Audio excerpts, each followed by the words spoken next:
So I am originally from the United States. I was born and raised into a Christian home. My parents are originally from India. They emigrated to the US back in the 1970s. So I kind of grew up in an evangelical culture, raised in the church. And 3 years ago, I moved to Singapore to take up a teaching post here. So I think my interest in religion and politics stems largely from my own background in the faith. Now, for most of my professional career, I worked on issues related to religious violence like terrorism and social hostilities involving religion. After 9/11, I became very interested in terrorism. So I spent a lot of time working on, what kinds of countries experience terrorism, what can policymakers do to prevent terrorism. But in the last few years or so, I've kind of moved into the area of sociology of religion, kind of Mhm. drawing on my own Christian faith. And What was the big idea behind the article you wrote on the relationship between Christianity and sort of political power and cultural power? yeah, so the major takeaway from this article is that the most important determinant of Christian decline is government support for Christianity, right? So, in the field of sociology of religion, we kind of have two explanations for why religions grow or decline in numbers. So, the first explanation is the so called secularization thesis. And this is the idea that with scientific discovery and education and and so on, you will see the decline of religious faith. And over time, it might disappear altogether. Well, it turns out that the secularization thesis was incorrect. Mm. Religion didn't go away. And in some places, religion is more popular than ever. So more recently, there's been an update to the secularization thesis, and this is known as cultural modernization theory. And so the cultural modernization theorists, they would acknowledge that scientific discovery and technology and education hasn't spelled religion's demise. But what they would argue is that a religion's growth or decline is tied to how wealthy a country is, right? So Mhm. the more wealthy a country is, the more likely it is to see uh, a decline in the number of religious believers. So these are the kind of two main explanations for why religions grow or decline in their numbers. And so what I'm doing in this article is I'm showing, well, these explanations might have some merit, but the most important determinant of Christian growth and decline is how closely Christianity is tied to this state. But in this paper, I'm looking specifically at how the government treats Christianity. Does the government treat Christians better than non-Christians? Does the government discriminate against Christians? So those are the kinds of issues that I'm looking at here. So the three paradoxes are the paradox of pluralism, the paradox of privilege, and the paradox of persecution. So the first paradox, the paradox of pluralism. And what I mean here is not that there is an equal amount of different religious traditions represented in society. So, 25% Christian, 25% Muslim, 25% Hindu, 25% atheist. That's not what I mean by pluralism. What I mean by pluralism is that the government treats religions more or less equally. So there's a level playing field in society, and these different religious traditions have to compete on an equal playing field.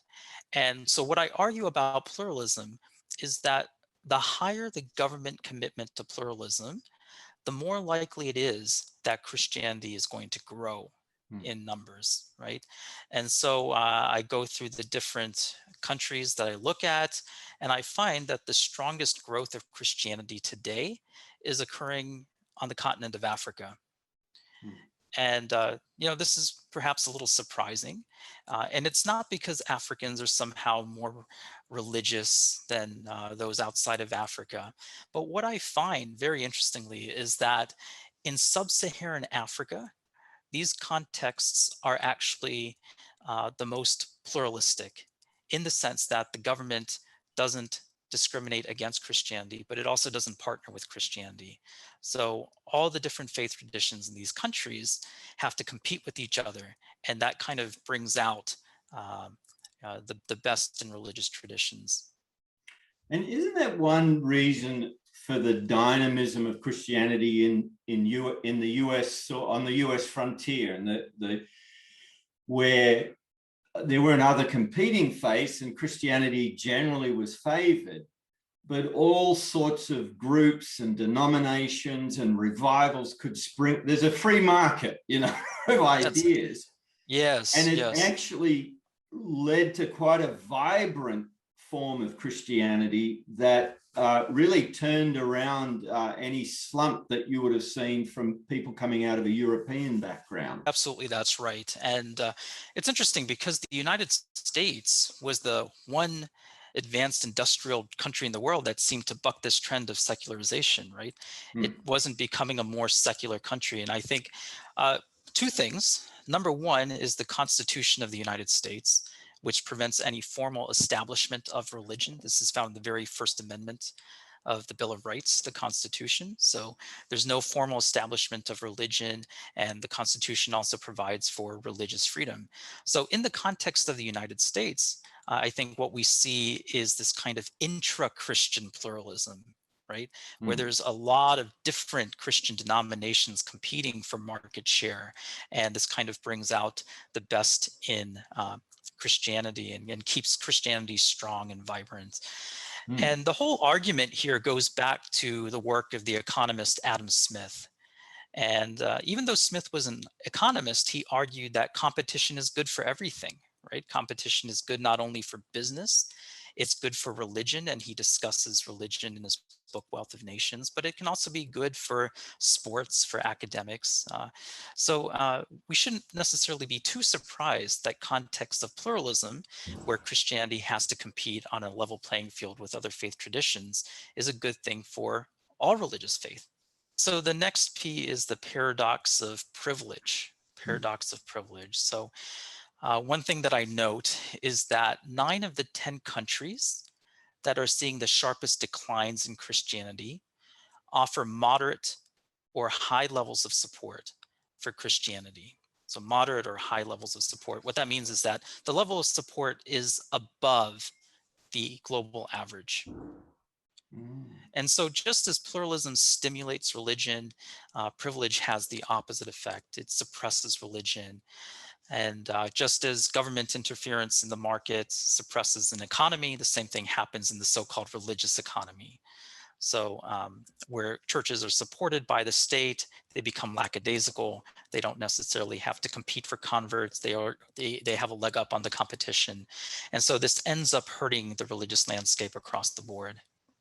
And one example of that, of a classic example, is really Britain and Europe, isn't it? Where there's hundreds of years of history of state support of religion, and yet overwhelming decline in those parts of the world of the Christian faith. Yep, that's absolutely right.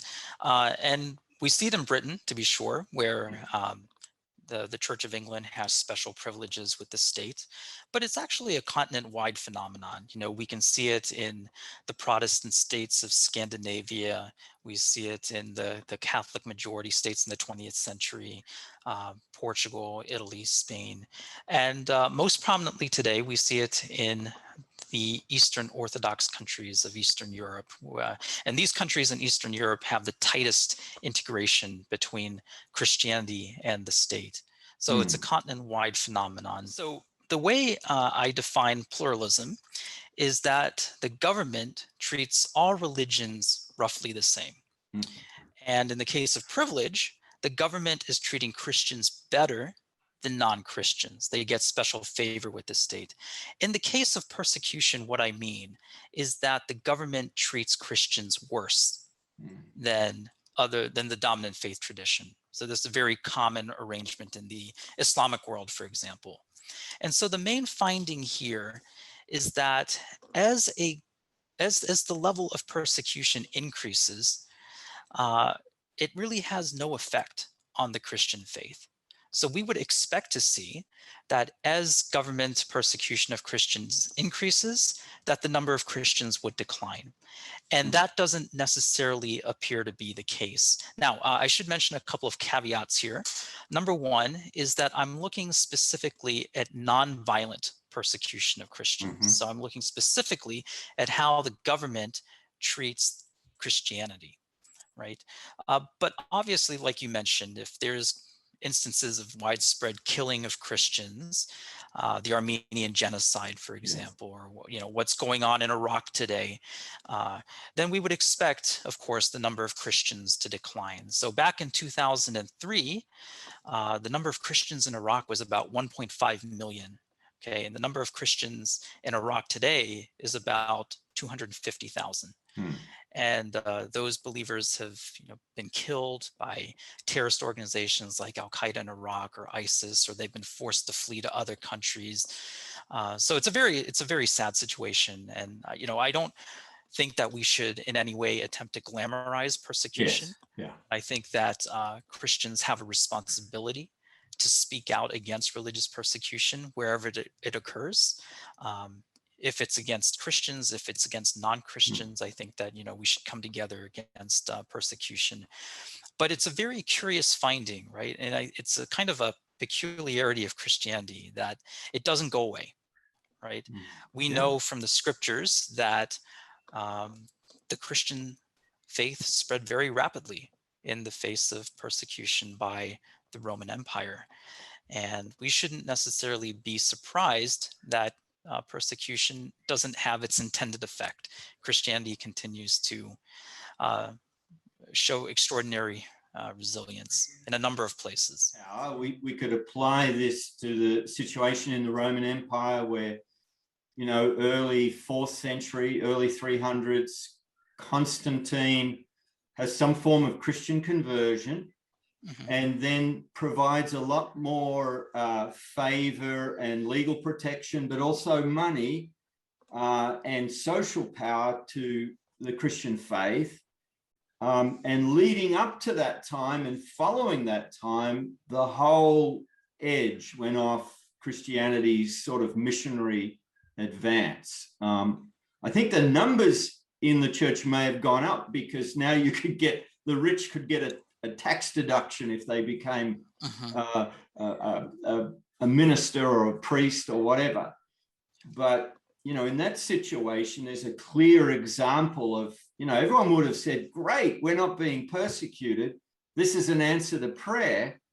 But the vitality of the Christian faith went into decline around that same era. That's absolutely right. And this is what theologians have argued, like John Howard Yoder and Stanley Harwas. They talk about this Constantinian shift that occurred in the 4th century when Christianity first became legalized, but then became the official religion of the Roman Empire. But I think the closest equivalent we have to what was going on in the Roman Empire is what's occurring in China today. And this goes back to um, the Cultural Revolution launched by Mao Zedong. And the whole idea here was that in order to kind of cement communism in society, that he would attack all of communism's enemies, and that, of course, would include religion. So Christianity was forced to go underground.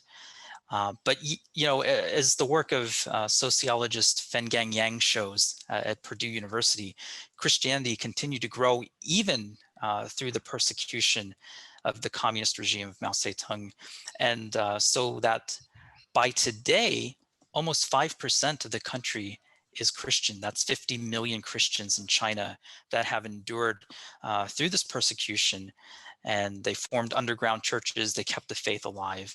And he predicts that Christianity will continue to grow in China exponentially. Mm. And of course, we're seeing the same thing in Iran. It's very difficult to put a precise figure on the number of Christians in Iran. I think I would say it's something like 1 million Christians, Mm. but it could be even more. We just don't know because a lot of these Christians are they're converts and they can't practice their faith openly, or they're part of underground churches. So it's very difficult to know exactly how many Christians are in a country like Iran or Afghanistan for that matter. But what we do know is that Christianity is growing in these locations. And that's something that's been confirmed by missionaries in these countries as well. Yeah, well, there's a lot of anecdotal evidence. There's certainly a lot of Persians who are turning to Christ Hmm. once they get out of the country, but there seems to be a real groundswell in Iran, and certainly in places like China, but also very different country just next door in India.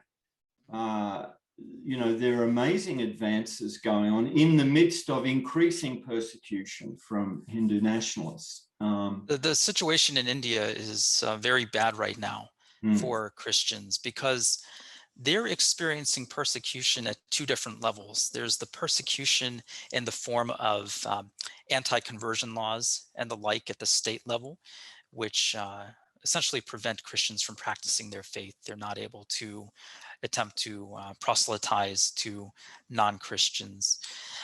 So there are legal statutes that work against Christianity, but also at the society level, Christians are subjected to violence by Hindu mm, nationalists, and Christians are being killed in India on a routine mm. basis. So it's a very difficult situation. But at the same time, we see that Christianity is continuing to defy the odds, and it's not losing members of the Christian faith.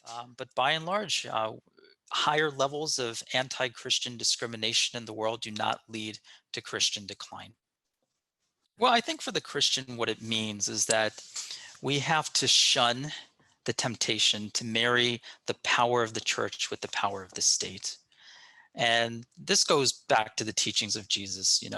Jesus lived in politically hot times, and yet he never weighed in on the political issues of the day. He always pointed back to the kingdom of God, and he gave his followers a different kind of political community. And we know that today as the church. So I think this is kind of a model for Christians. We don't have to fear. We don't have to try and capture the institutions of the state. We simply have to exist as the church. And I think that would be more in line with the teachings of Christ than what we see happening around the world in Christian majority countries today. So take Europe, for example. So in a number of these European countries, we see a renewed kind of Christian identitarianism, Christian civilizationalism.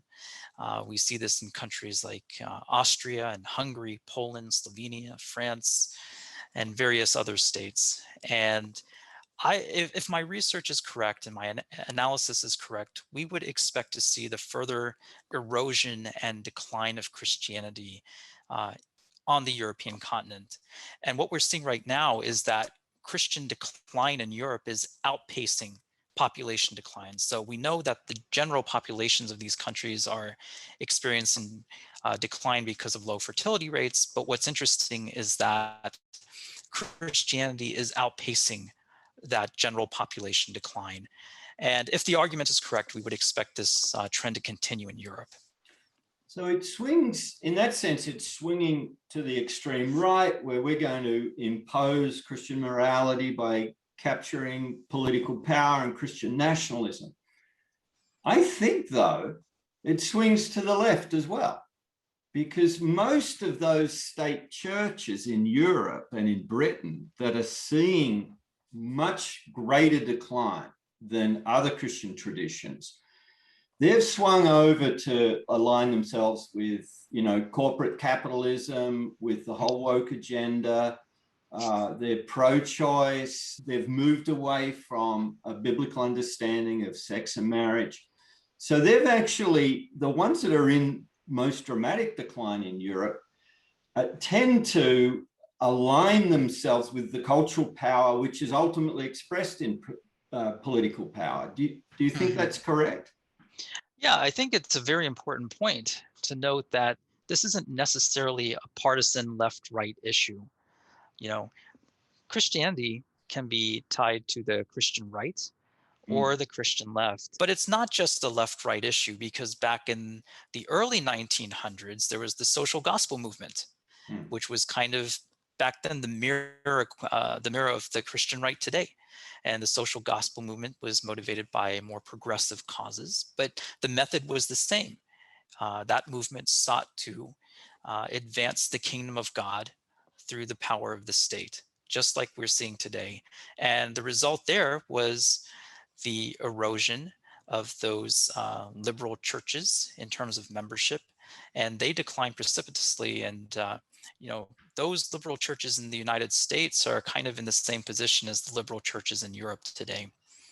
So on both sides of politics, what they do, they actually mirror each other. They've got the same flaw that says, I think it's not just political power, but we want cultural and political power as a way of changing people rather than the gospel and discipleship. We will impose this whether we're left wing or right wing. We're now seeing the kingdom of God being expressed by us capturing cultural and political power. That's the fundamental flaw of Christians on both sides of politics. That's right. And it's kind of paradoxical when you think about it, because Christians who make this argument that they need to capture political power, that they need to take their countries back for God, are essentially saying that their arguments for Christ aren't strong enough to stand on their own. And they need the support of the state in order to advance the kingdom of God, rather than using the model that Christ himself gave to his followers. Okay, so if tomorrow we read the news headlines that the chairman of the Communist Party of China has had a wonderful conversion, we would celebrate for him, but fear for the church in China. Is that right? Potentially. I think it would depend on how the church responded to that event. It would also depend on, whether the Chinese government then went from persecuting Christians to supporting Christianity over other faith traditions. So, it's possible that in a case like that, maybe the church renounces privilege with the state. Maybe it keeps its distance, its prophetic distance from the state. It's a possibility. But if we see Christianity become politically empowered and privileged, then we could expect to see the same thing that happened in the Roman Empire. Say, we've not only got a Christian leader of the Communist Party or whatever it would be called then, but we're going to put money into pastors' salaries. We're going to build buildings, we're going to give you free airtime on television. All of these things actually undermine the vitality of the Christian faith. They're meant to be, instead of trying to capture those places of power, they should be on about the gospel and making disciples.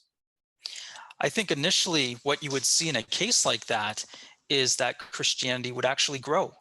And it would flourish just like it did in the Roman Empire after Constantine's conversion. But eventually what happened is you saw the corruption of the faith, Christianity renouncing its most fundamental teachings. And I think, in that kind of situation, you would expect to see the same thing happen. What are some predictions of the trends we're currently seeing? What do you think is going to happen in different spots around the world? Yeah, we're going to see the further shift in the landscape of Christianity from the west to the east and from the north to the south. I think we're going to see the continued expansion of Christianity in Latin America, Africa, and Asia. So today, Africa is the world's most Christian continent. It has 700 million Christians.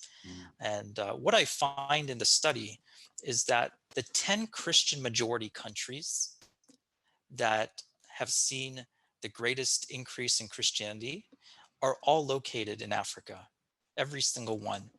And I think that we would expect to see Christianity grow in most of these countries. Now, there are some troubling signs in Africa, because you see this temptation everywhere. It's not just in Europe or the United States. There's always this temptation that Christianity needs to enjoy the favor of the state. It needs to take the country for God, and so on and so forth. And we see that happening in places like Uganda and Zambia.